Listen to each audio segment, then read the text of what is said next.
แต่ว่าบ้านไหนเนาะนี่มีบ้านอีกบ้านหนึ่งเนาะใกล้กับบ้านนาคูออกเส้นทางเล็ก10แล้วพี่น้องออกทางใหญ่เนาะ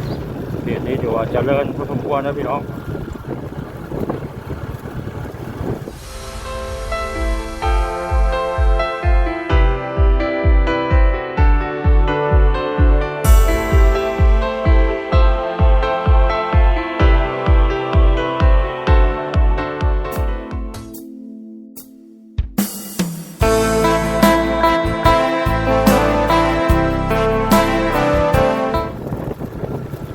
สบายดีพี่น้องวัดสู่ครูสู่คนเนาะ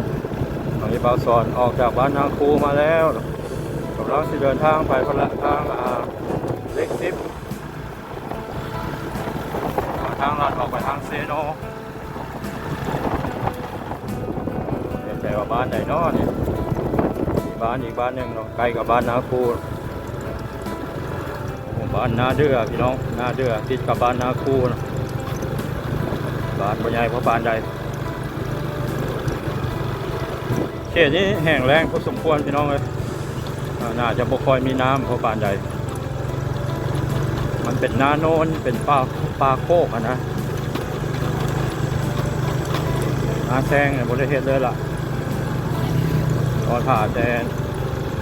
หน้าปีใส่น้ำฝนเหมือนมีส่วนรับประทาน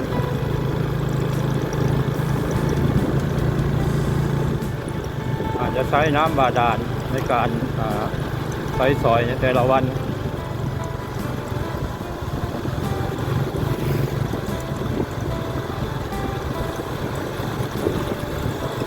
เป็นเขตทงเพียงเนาะพี่น้อง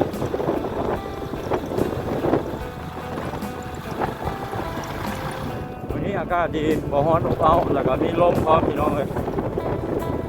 เมื่อวานนี้บานไฟเผาเมื่อวานนี้ร้อนว่า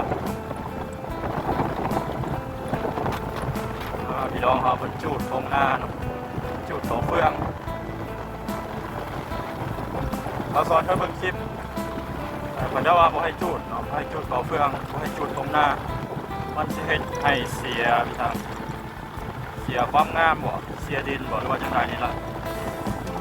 แต่ว่าตรงหน้าอยู่ลาวสลายเห็นเลยเจ้าจุดได้บางคนก็ว่ามันดีบางคนก็ว่าถ้าเขาจุดนี่เสียให้เข้างามกว่าซั่นนี่ครับตอนผมมีข้อมูลที่แน่นอนกับที่ว่าอย่างไรกับนักวิชาการนั้นว่าผมให้จุดลมแห้งพี่น้องเลยอากาศดีข้างหน้ามีขัวพี่น้องขัวไม้ห้ามรถใหญ่เข้าบ่าวสอนจะบ่ไปดอกขัวย่าน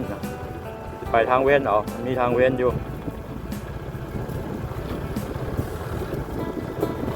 ยามฝนนี่น่าจะไปบ่ได้ทางเว้นนี่หรือว่าไปได้บ่น่าจะได้อยู่เนาะโอ้พี่น้องได้บ่ได้หรอกเพราะว่าเป็นอันพรมดินตันน้ำที่ซึ่งเนาะหัวอยู่เทิงผมแต่ย่านพี่น้องเลยสูงพอสมควรนี่3-4 เมตรพอยามแรกเราเป็นพรมน้ำห้วย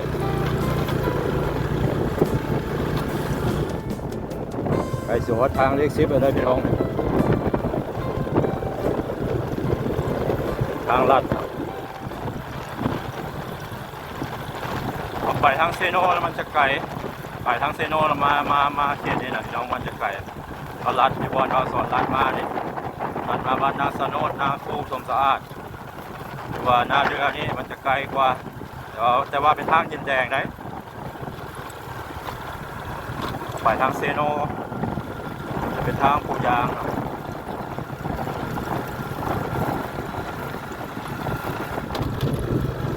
บ้านอย่างน้อทางหน้าเนี่ยคนเดือบ่เราสอนเคยมาเท่านึงเราเอาบทชื่อเนาะถ้าเบิ่งปลายก่อนว่าจะเป็นบ้านนาเดือเป็นวัดประจำบ้านเพิ่นเนาะภายในบ้านเพิ่นมีทางปลูกคอนกรีตเป็นบ้านที่ติดแคมทางเล็ก10เนาะเส้นทางในตำนาน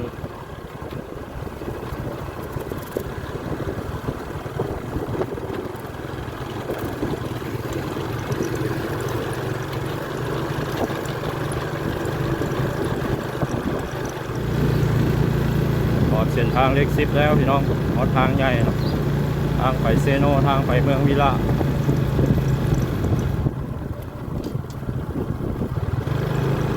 เลี้ยวขวามันไปทางเซโนเลี้ยวซ้ายมันไปทางเมืองวิระบุรี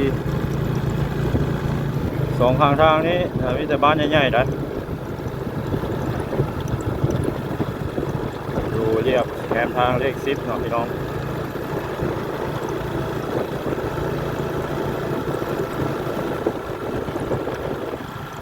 เขตนี้ถือว่าเจริญพอสมควรนะพี่น้อง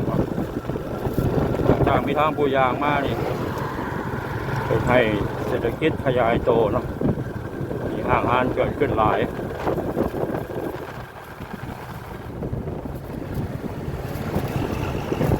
บ้านโพนเดือจากนี้ไปหาบ้านนาคู่กับประมาณ4 กิโลเมตรว่าปกไก่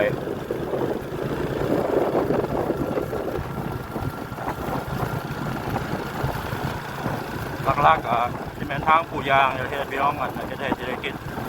ในการขยายโตว่าการขนส่งการไปมาสะดวกสบาย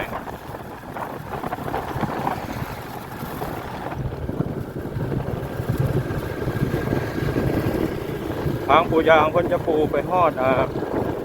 กุละฮอดบ้านดงในดงท่าพี่น้องทางนั้นก็เป็นทางดินแดงไปจนฮอดเมืองวิระ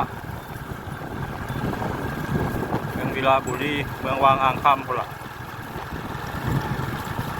มาสอดก็มาเที่ยวทางเส้นนี้ดูอยู่ตัวผมได้ถ่ายบรรยากาศให้พี่น้องเอาได้เบิ่งได้ชมกันเนาะวันนี้มีโอกาสดีละเก็บภาพบรรยากาศให้ได้เบิ่งได้ชมกันเนาะพี่น้องดอกพุธเริ่มบานแล้วเนี่ยเป็นสัญญาณบ่งบอกถึงปีใหม่ลาวหรือว่าสงกรานต์สิมาฮอดแล้วเนาะดอกพุธเป็นมักเอาไปใส่คุกส่งน้ำพระหรือว่าเฮ็ดน้ำมนต์เฮ็ดน้ำอบน้ำหอมส่งผู้รักคนใหญ่พ่อแม่ครูบาอาจารย์เนาะหัวห้วยท่าฮาวเดี๋ยวนี้หาบ้านเมืองวัง100 กิโลเมตรพี่น้องไกลพอสมควรเลยทางดีในกับพ่อยากเนาะถัดจากบ้านโพนเดือนี่น่าจะแม่นบ้านนาโพ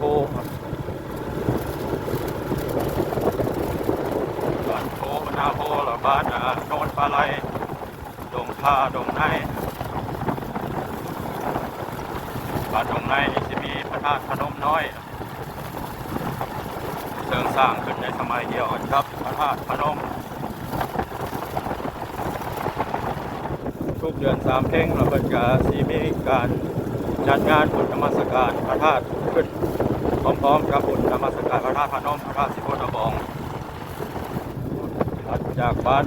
นาโพเดือเป็นบ้านคนทันนะพี่น้องโมเมนนาโพเดือจากนี้หาตัวเมืองอุทุมพรหรือว่าเซโนก็ประมาณ20 กว่า กิโลเมตรไกลบันไดพี่น้องทางมันดีแล้วบ้านปลาไหลยัง8 กิโลเมตรจุดสูงเนาะบ้านปลาไหลเนี่ยเป็นบ้านใหญ่บ้านดังมีตลาดนัดมีร้านค้าต่างๆบ้านโพนสว่างบ้านที่ยูทูบเบอร์หลายๆท่านมักมาถ่ายคลิปเนาะโดยเฉพาะยูทูบเบอร์ทางเซโนนี่แหละมันมักมาถ่ายคลิปเพราะสายบุญ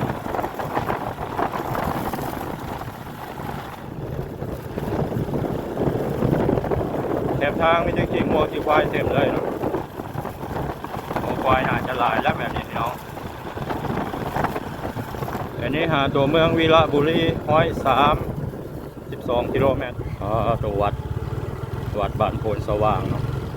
มันเอาหินพี่น้องเอาหินมาเฮ็ดเป็นกำแพงภาคขนาดเอาหินมาประดับเนาะ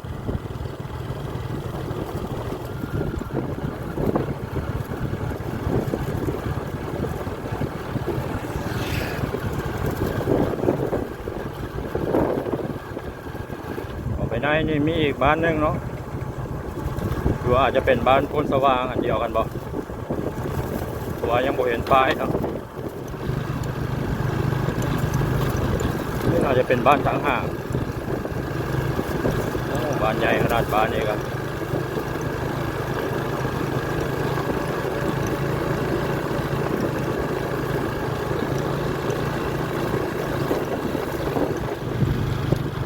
อาจจะแม่นบ้านโพนสว่างคือกันเนาะพี่น้อง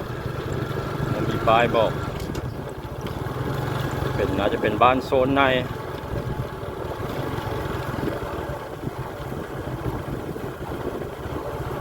นี่ก็เป็นคลิปภาพบรรยากาศเอามาสอนภาพพี่น้องเลาะเที่ยวชนบทลาวจากบ้านนาเดือฮอดบ้านโพนสว่าง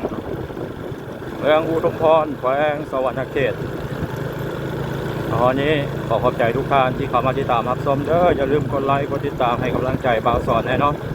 สำหรับคลิปนี้สบายดี